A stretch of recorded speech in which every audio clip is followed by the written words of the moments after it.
Hey guys, today I'm going to show you how to change the propellers on your DJI Mini 3 Pro. Now before we swap the propellers, let's go over a few quick tips. It's good practice to inspect your propellers before each flight, a quick visual inspection to check for damage, as well as running your fingers down the blades to feel for any issues that may not be easily noticed. If you find any damage at all, don't mess around and replace them.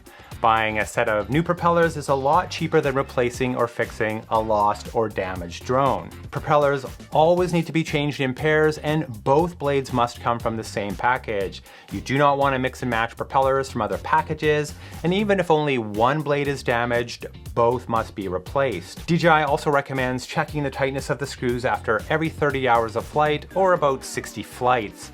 If you do find a loose screw, tighten it down, or better yet, replace it.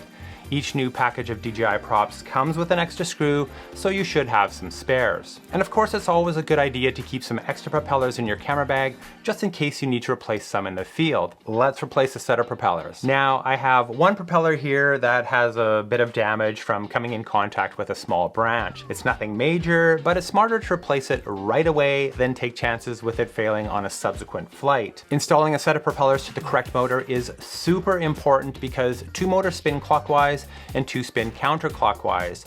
Fortunately, DJI has made it really easy to know which props go where. The propeller packaging is labeled to indicate the correct motor for installation.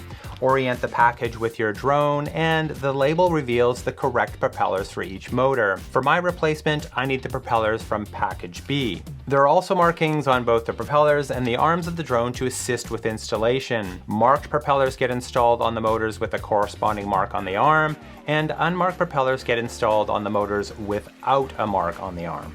To remove the old blades, pinch the motor with your thumb and index finger to keep it from turning, and use the screwdriver that came with your drone to remove the screw by turning it counterclockwise. Repeat the process with the second blade. All used propellers and screws should be discarded, but it's good practice to hang on to one of the screws until you get the new props installed.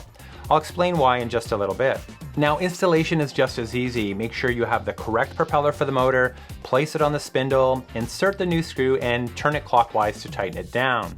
Now, these are really tiny screws, so you want to make sure they're going in straight, and you do not want to over tighten them. The screw should go in easily with very little resistance. If it's requiring too much force, back it out, take one of the used screws and thread it in and out a few times before trying the new screw again. All the screws come with a dab of thread lock on them, so if you're feeling too much resistance putting in a new screw, there may be a bit of extra thread lock gumming up the process. Using an old screw can be helpful in removing some of the excess. Once you have the new props on and tightened, give them a quick visual inspection. The screw heads should be flush with the propeller, not sticking up at all.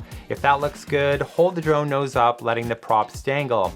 Put a finger in between the blades and make sure they are moving freely. Now before taking flight, I like to spin up the motors first to check for problems. Power everything up and use the combination stick command to start the motors. This is done by simultaneously pulling both joysticks down to the inner or outer corners. With the motor spinning, if something is wrong with the installation, like propellers installed on the wrong motor, trust me, you will know immediately.